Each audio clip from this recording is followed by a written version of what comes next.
Hello नमस्कार student. तो आज हम देखेंगे एक्सरसाइज 1.2 क्लास 9th की। ऑलरेडी 1.1 हमने डिस्कस कर लिया है, वो पार्ट 1 है और ये पार्ट 2 है।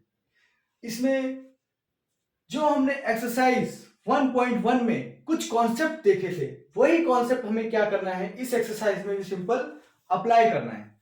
अलग क्या है फिर इस एक्सरसाइज में? तो इस एक्सरसाइज में बेटा अलग है जो कि आपको इरेशनल नंबर को नंबर लाइन पे रिप्रेजेंट करना है, वही है इस एक्सरसाइज में सबसे अलग। और वो कैसे करते हैं वो मैं आपको बताऊंगा। फिर आज के बाद दुनिया का कोई सा भी नंबर आ जाए, आप इजीली क्या कर पाओगे, उसको नंबर लाइन पे रिप्रेजेंट कर पाओगे। खासकर मैं बात कर रहा हूं इरेशनल नंबर की, और आपको इरेशनल नंबर ही पूछेगा। रैशनल नंबर कोई नहीं पूछने वाला, वो तो 5th 6th 7th 8th में पढ़ते थे आप। अब बात आ गई है इरेशनल की, तो जो कि बहुत ज्यादा इंपॉर्टेंट है। सबसे पहले कुछ छोटी छोटी स्टेटमेंट है, देखो यहाँ पे लिखी आ रही होंगी, आप ऊपर रीड कर लो, मैं नीचे रीड करता हूं, क्या फर्क पड़ रहा है। तो देखो फर्स्ट स्टेटमेंट क्या है, इन्होंने क्या बोला है, every irrational number is a real number. सारे, ये क्या बोल रहा है, सारे इरेशनल नंबर जो है वो क्या है, रियल नंबर है। सारे इरेशनल नंबर क्या है, रियल नंबर है। मैंने आपको बताया था कि सारे नंबर जितने भी आते हैं वो किसके अंदर आते हैं, तो रियल नंबर के अंदर आते हैं। तो ऑब्वियसली बात है, ये बिल्कुल सही है। आया समझ में? सारे नंबर जो है वो रियल नंबर के अंदर आते हैं। एक इमेजिनरी कॉन्सेप्ट होता है, उसको आप छोड़ दो। तो सारे के सारे इरेशनल नंबर किस में आ रहे हैं, आपके रियल नंबर के अंदर आ रहे हैं। तो फर्स्ट देखो, फर्स्ट क्वेश्चन की फर्स्ट स्टेटमेंट है वो बिल्कुल ठीक है। तो आंसर मैं यहां पे लिख देता हूं हमेशा की तरह। तो फर्स्ट क्या हो जाएगा, ट्रू, क्वेश्चन नंबर 1 इसका पहला पार्ट। और दूसरा पार्ट देखते हैं। दूसरा पार्ट क्या बोल रहा है, every point on the number line is in the form of root m. बोल रहा है जो नंबर लाइन पे जो भी पॉइंट आएगा वो रूट की फॉर्म में आएगा। रूट एम मतलब कोई भी नंबर रूट की फॉर्म में आएगा। तो नंबर लाइन पे तो भाई 2 भी आता है, तो क्या ये रूट की फॉर्म में है? नहीं है ना। नंबर लाइन पे आप बोलोगे हाँ रूट 3 आता है, तो रूट 3 आता है, ये रूट की फॉर्म में है। लेकिन आप लिखोगे रूट 4, तो रूट 4 क्या होगा, ऑब्वियसली सी बात है, रूट वो 2 ही होगा ना। आप बोलोगे रूट 16, तो क्या होगा, ये 4 ही तो है। तो सारे नंबर रूट की फॉर्म में नहीं आते हैं और नॉर्मल फॉर्म में भी आते हैं। आया समझ में? तो ये स्टेटमेंट हमारी क्या हो गई, फॉल्स। आया समझ में? आई थिंक चीजें आपको क्लियर हो रही हैं। अब देखो थर्ड स्टेटमेंट, सारे रियल नंबर वो बोल रहे हैं इरेशनल नंबर होते हैं। मैंने बोला इरेशनल नंबर रियल नंबर होते हैं, अब ये बोल रहा है कि रियल नंबर इरेशनल नंबर होते हैं। तो ये तो कहीं से कहीं तक पॉसिबल ही नहीं है। इरेशनल कुछ ही नंबर है लेकिन रियल नंबर बहुत बड़े हैं, तो ये चीज तो पॉसिबल नहीं है, ये चीज पॉसिबल है। तो थर्ड स्टेटमेंट भी क्या हो गई हमारी, तो आप बोलोगे सर ये तो फॉल्स है, तो मैं भी फॉल्स ही लिख रहा हूं भाई। आ रही है समझ में? अब देखो सेकंड क्वेश्चन क्या बोल रहा है आपसे। सेकंड क्वेश्चन देखो क्या बोल रहा है आपको, are the square root of positive integer irrational.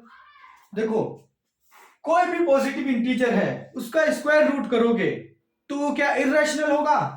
मतलब ये क्या बोल रहा है, कोई भी पॉजिटिव इंटीजर मैं मान लेता हूं 4, ये पॉजिटिव इंटीजर है, तो मैं इसका स्क्वायर रूट कर दूं, तो स्क्वायर रूट कर दिया, आंसर क्या आया 2। तो ये क्या इरेशनल है? नहीं है ना। आप बोलोगे सर हाँ ये पॉजिटिव इंटीजर है तो इसका स्क्वायर रूट कर दिया, देखो सर रूट 3 आएगा ना। तो हाँ मैं बोल रहा हूं इन्होंने सारे की बात करी है, तो सारे तो नहीं हो सकते, कुछ हो सकते हैं। आप बोलोगे हाँ 16, तो भाई 16 तो 4 हो जाएगा ना। आप बोलोगे 17, तो 17 चलो मैंने मान लिया, ठीक है हाँ भाई 17 हो जाएगा, रूट की फॉर्म में ही आ जाएगा, लेकिन सारे नहीं होंगे। तो ये स्टेटमेंट हमारी क्या हो गई, जो फर्स्ट सेकंड क्वेश्चन पूछ रहा है वो क्या है, गलत है। सेकंड क्वेश्चन का आंसर भी क्या हो जाएगा, तो फॉल्स हो जाएगा, रॉन्ग है। और आपने एग्जांपल के थ्रू इसको प्रूफ भी किया है, आपने रीजन भी बताया हुआ है। तो अब ये हमारा यहां पे फर्स्ट और सेकंड क्वेश्चन सॉल्व हो गया। अब जो मेन है, जो थर्ड क्वेश्चन है, जिसके लिए एक्सरसाइज बनी ही बनी है, स्पेशल इसी क्वेश्चन के लिए ही ये एक्सरसाइज बनी है, तो इस क्वेश्चन को हम समझते हैं।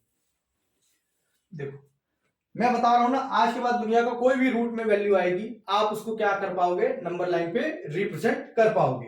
तो ये बोल रहे हैं आपको √5 को नंबर लाइन पे रिप्रेजेंट करना है। क्या बोल रहे हैं, √5 को नंबर लाइन पे रिप्रेजेंट करना है। तो आपको पता है 2 का स्क्वायर क्या होता है, तो 4। अगर 4 का अंडर रूट करोगे तो कितना आएगा, 2 ही आएगा ना। अब 5 का अंडर रूट करोगे तो 2 पॉइंट समथिंग आएगा कि नहीं आएगा। अरे भाई 4 का अगर स्क्वायर रूट कर रहे हो तो 2 आ रहा है, 5 का अंडर रूट करोगे तो 2 पॉइंट समथिंग आएगा कि नहीं आएगा। आप बोलोगे देखो सर 16 का हम रूट कर रहे हैं तो 4 आ रहा है, तो 17 का रूट करेंगे तो 4 पॉइंट समथिंग आएगा कि नहीं आएगा। तो यही चीज तो बोल रहे हैं लोग। तो मतलब जो हमारी नंबर लाइन है वो 2 से थोड़ी ज्यादा ही रहेगी। ये तो आपको पता चल गया, ये जो पॉइंट है वो 2 से तो ज्यादा रहेगा, ये तो आपको क्लियर हो गया। अब देखो इसको रिप्रेजेंट कैसे करना है, तो मैं आपको एक स्केल पकड़ लो, आपको क्या करना है, एक स्केल ले लेना है। क्या करना है, स्केल और कंपास दोनों चीजें आपके पास होनी चाहिए, तभी बात बनने वाली है, अदरवाइज बात बनेगी नहीं। आपको क्या करना है, और देखो स्केल में भी क्या होता है, एक सेंटीमीटर होता है और एक इंच होता है। तो आपको क्या करना है, इंच वाला हिस्सा पकड़ना है, क्योंकि इंच वाला क्या रहता है, थोड़ा बड़ा बड़ा रहता है। सेंटीमीटर थोड़ा छोटा छोटा, तो आपको बनाने में भी दिक्कत हो जाएगी, ये सारी चीजें होती है। तो आपको कुछ नहीं करना है, इंच वाला हिस्सा पकड़ना है, ठीक है। तो आपने क्या करना है, सबसे पहले पेपर के बीचों बीच में क्या करना है, एक स्ट्रेट लाइन ड्रॉ कर ली।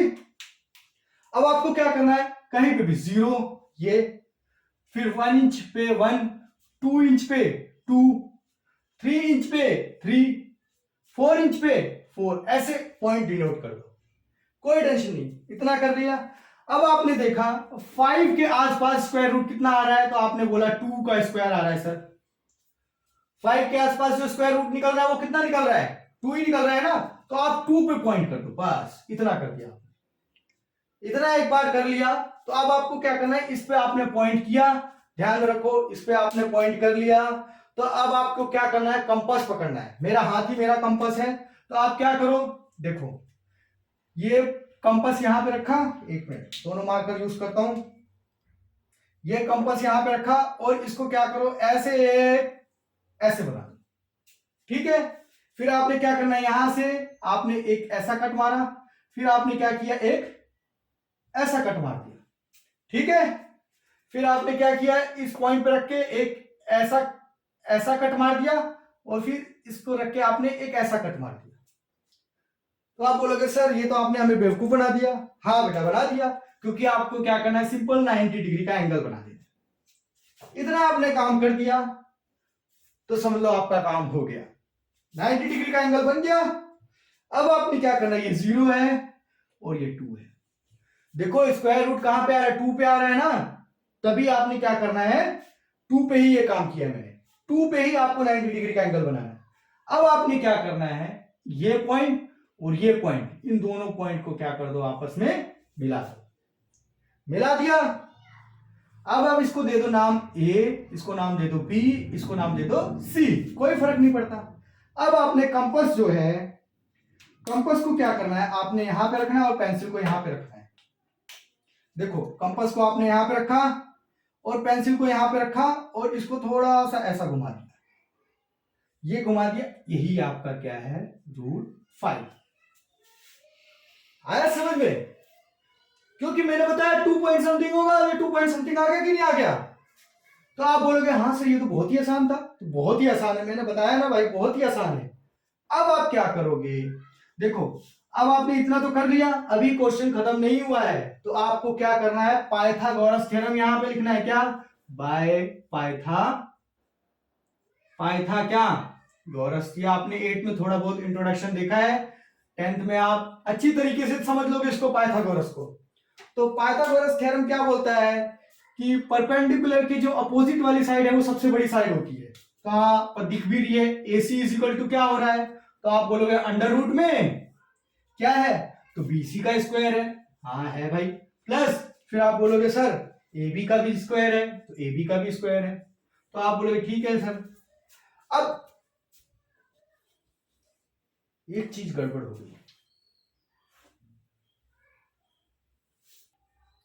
देखो अभी तक आपने दो क्वेश्चन बहुत ही आसानी से समझ लिए, लेकिन जो थर्ड क्वेश्चन है उसको एक बार आपने समझ लिया तो आप दुनिया का कोई भी क्वेश्चन आराम से उस तरीके का कर सकते हो, क्योंकि मैं जो समझाऊंगा वो बिल्कुल बेसिक कॉन्सेप्ट से समझाऊंगा। अब आपको ये क्या बोल रहे हैं, √5। √5 को आपको क्या करना है, नंबर लाइन पे रिप्रेजेंट करना है। तो आप बोलोगे हाँ √5, 2 का स्क्वायर क्या होता है, तो आप बोलोगे 4, 4 का रूट क्या होता है, तो आप बोलोगे 2। दोनों आपने इंटरचेंज कर दिए, कोई टेंशन नहीं। लेकिन मैं आपको बोलूं 4 का रूट 2 होता है तो 5 का रूट क्या होगा, तो आप बोलोगे 2 पॉइंट समथिंग होगा, तो बिल्कुल सही है। मैं आपको बोलूं 4 का स्क्वायर कितना होता है, तो आप बोलोगे 16। मैं बोलूं 16 का रूट कितना होगा, तो आप बोलोगे 4। लेकिन मैं आपको बोलूं 17 का रूट कितना होगा, तो आप बोलोगे 4 पॉइंट समथिंग होगा कि नहीं होगा। ये 4.7 नहीं, 4 पॉइंट समथिंग, ये हमें नहीं पता कितना होगा। तो इसको नंबर लाइन पे कैसे रिप्रेजेंट करोगे, बहुत टफ काम है। तो बहुत ही आसान कर दूंगा मैं उसको, कोई टेंशन नहीं। तो आप क्या करो, सबसे पहले आपको क्या करना है, एक स्केल पकड़नी है। ये स्केल देखो, स्केल में भी क्या है, आपको दो साइडें दी हुई है, एक सेंटीमीटर वाली है और एक इंच वाली है। तो आपको क्या करना है बेटा, इंच वाली साइड पकड़नी है, ठीक है, क्योंकि ये थोड़ा बड़ा बड़ा है और सेंटीमीटर में क्या है, थोड़ा नजदीक नजदीक में है तो थोड़ा आपको दिक्कत हो सकती है। तो आपको क्या करना है, इंच वाली साइड पकड़नी है। तो आप क्या करो, सब अपनी कॉपी खोल लो और इसमें क्या करो, एक स्ट्रेट लाइन स्केल की सहायता से खींच लो, ठीक है। और इंच वाली साइड लेना, ये 0 यहां पे लिख दो, कहीं पे भी लिख दो 0। 1 इंच पे 1, 2 इंच पे 2, 3 इंच पे 3, 4 इंच पे 4, 5 इंच पे 5। मैं थोड़ा और लंबा लंबा गैप ले लेता हूं ताकि आपको दिखाने में आसानी रहेगी। तो क्या करते हैं हम, 0, 1, 2, 3 और अप टू 4। आप कितनी भी नंबर खींच सकते हो, कोई फर्क नहीं पड़ता। यहां पे आपने कर लिया। अब आप देखो 5 के नजदीक में कौन सा स्क्वायर रूट आ रहा है, तो आप बोल रहे हो 2 आ रहा है सर। 2 जो है वो 5 के ज्यादा नजदीक है, तो आपको कुछ नहीं करना है, इसकी नंबर लाइन जो है वो 2 पे ही बनेगी। बस आपको ये 2 पकड़ लेना है, क्योंकि इसके नजदीक में जो परफेक्ट स्क्वायर आ रहा है वो 2 ही आ रहा है। आया समझ में, जो नजदीक आ रहा है उसी को पकड़ना है आपने। तो अब आप क्या करो, यहां पे आप अपना, अब आपकी बारी आ गई कंपास की, तो आप कंपास पकड़ो। तो कंपास को आपने क्या करना है, ये ऐसा घुमाया, देखो इसको ऐसे किया और इसको ऐसे करके ऐसे कर दिया, ठीक है। फिर आपने क्या किया, कंपास को यहां पे रखा, जैसे जैसे मैं कर रहा हूं ऐसे ऐसे करते चले जाओ। ये ऐसे किया और फिर ऐसे कर दिया, ठीक है। फिर आपने क्या किया, इसको कट कर दिया, ये कट किया और फिर ये कट किया। तो बोले सर क्या किया आपने, मैं बोलूं हाँ 90 डिग्री का एंगल जो आपको दिख रहा है वही किया मैंने, ठीक है बेटा। तो यहां पे क्या बन गया, ये एक 90 डिग्री का एंगल बन गया, और कुछ नहीं किया मैंने, 2 पे क्या कर दिया, 90 डिग्री का एंगल बना दिया है, और कुछ नहीं किया है। इतना समझ में आ गया, ये क्या बन गया, 90 डिग्री का एंगल बन गया। समझ में आया कि नहीं आया। अब यहां पे क्या किया था आपने, 1-1 इंच का गैप लिया हुआ है ना। अब यहां पे भी आपको क्या करना है, ये 0.2 से आपको ऊपर की तरफ 1 इंच का गैप, बस यहां से ध्यान रखना। यहां पे क्या कर दिया आपने, 1 इंच का डिस्टेंस मेजर कर लिया अपनी स्केल से। आपने इंच में सब कुछ मेजर किया है ना, तो यहां पे भी 1 इंच का गैप ले लो, बस ठीक है। इतना समझ में आ गया। अब यहां पे 1 इंच हो गया। ये जो इंच है ये हमने क्यों किया सर, तो वो भी बता देता हूं। इसी इंच को आपको क्या करना है, इस 0 के साथ मिला देना है। तो ये मैंने मिला, थोड़ी सी लाइन स्ट्रेट नहीं है ना, लाइन को स्ट्रेट कर दूं, कर देते हैं, चलो ये देखो हो गया। इतना समझ में आ गया। अब इस पॉइंट को ए दे दो, इस पॉइंट को बी दे दो, इस पॉइंट को सी। इतना समझ में आ गया। अब आपने ये पॉइंट तो मिला दिया, लेकिन ये पॉइंट मिला के क्या हुआ, तो आपको कुछ नहीं करना। ये जो है, ये कंपास यहां पे रखो और पेंसिल को यहां पे रखो और फिर इसको हल्का सा ऐसा घुमा दो, ठीक है। ये आप क्या करो, घुमा दो, ठीक है। ये घुमा दिया आपने, ये ऐसा कट होके आ गया। अब यही जो पॉइंट है ये क्या होगा आपका, सॉरी, √5। ये कौन सा पॉइंट हो गया, √5। आया समझ में, ये आपका कौन सा पॉइंट है, तो आप बोलोगे √5।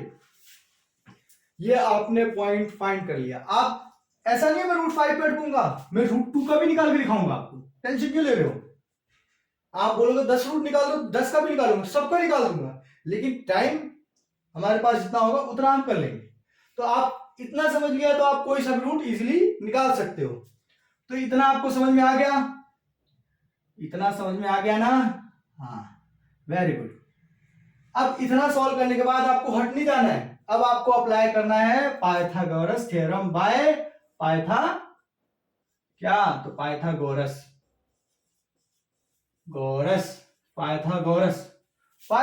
थ्योरम।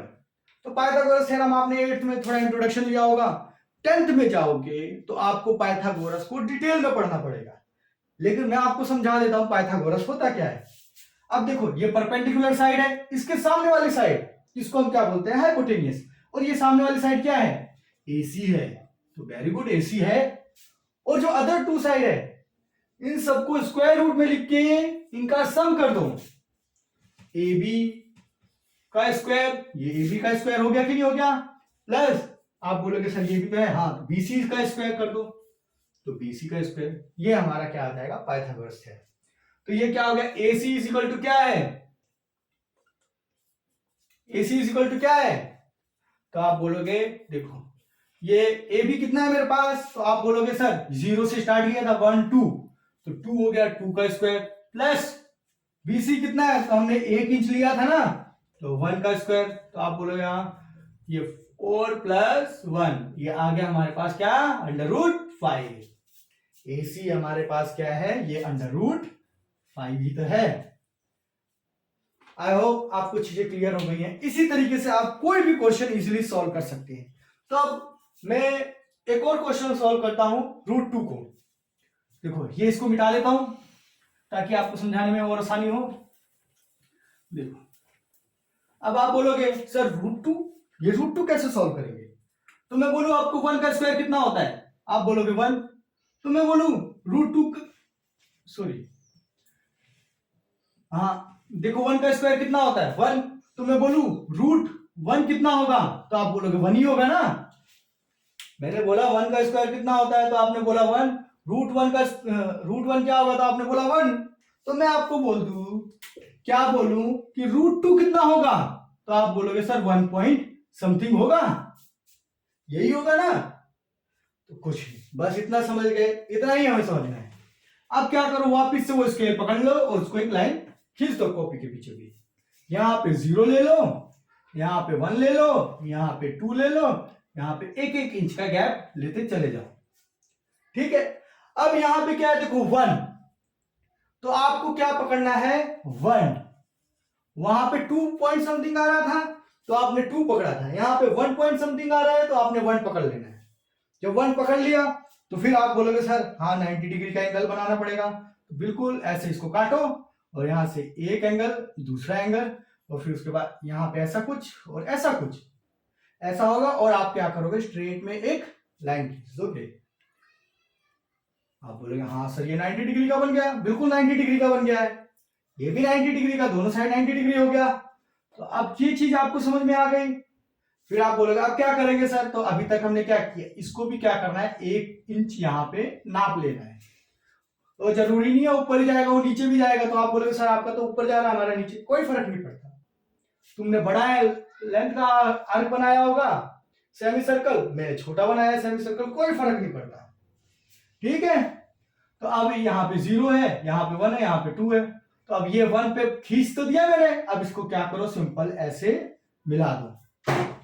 एक बार आपने मिला दिया, ये ऐसे क्या कर दिया, सॉरी देखो ज्यादा कुछ लाइन थोड़ी टेढ़ी हो जाती है, स्केल तो है नहीं मेरे पास, तो आपने टेंशन नहीं लेना, आप भी टेढ़ी नहीं बनाना, टेढ़ी नहीं बना देना बेटा। इतना कर दिया, अब इसको क्या दे दो A, इसको दे दो क्या B, और इसको क्या पॉइंट दे दोगे C। इतना करने के बाद आपने क्या करना है बेटा, यहां पे फिर कंपास रखा, और कंपास रखने के बाद आपने क्या किया, इसको ऐसा कुछ कर दिया, यही पॉइंट क्या है आपका √2। देखो है कि नहीं बेटा, बहुत ही आसान है कि नहीं, बहुत ही। अब आप बोलो √3, √5, √6 कोई भी हो, आप इजीली क्या कर सकते हो, बना सकते हो। अब आप मेरे को बताओगे, देखो इतना करने के बाद फिर पाइथागोरस थ्योरम मैंने आपको बताया था क्या, AC इक्वल टू क्या होता है, आप बोलोगे √AB² प्लस √BC²। ठीक है भाई, √AB कितना है, तो आप बोलोगे सर √AB तो 1 ही है, तो 1 का स्क्वायर कर दो, प्लस √BC ये भी हमने 1 ही लिया था, तो 1 का स्क्वायर कर दो, तो क्या आ जाएगा 1 + 1, तो कितना आ गया √2 तो हो गया। तो ये क्या है, √2 ही तो है भाई। आया समझ में, ये भी √2 है और ये भी √2 है। ठीक है, इतना समझ में आ गया आपको। अब मैं आपको बोलूं √6 का निकाल के दिखाओ, तो आप बोलोगे √6 ये कैसे होगा, तो इसके नजदीक हमें देखना है। आप बोलोगे 2 का स्क्वायर कितना होता है, तो 4 है ना, तो 4 का रूट कितना होता है, √4 कितना होगा, तो आप बोलोगे क्या 2 होगा। फिर आप बोलोगे √5 2 पॉइंट समथिंग होगा, फिर आप बोलोगे √6 वो भी क्या होगा 2 पॉइंट समथिंग ही तो होगा। तो आपका √6 का भी एंगल जो है वो 2 पे ही बनेगा, 2 पे ही बनेगा। ठीक है, फिर ऐसे कुछ लाइन खींचेगी आपकी। आया समझ में, आई होप चीजें आपको क्लियर हो चुकी हैं, कोई भी डाउट नहीं है। अगर आपको फिर भी कोई डाउट लगता है बेटा, तो आप मेरे से कमेंट सेक्शन में कमेंट करके पूछ सकते हैं। बहुत ही आसान लैंग्वेज में मैंने इसको समझाने की कोशिश करी है बेटा। इसमें अगर फिर भी आपको है कोई भी डाउट है, तो प्लीज आप कमेंट सेक्शन में कमेंट करके मेरे से पूछें। अब हम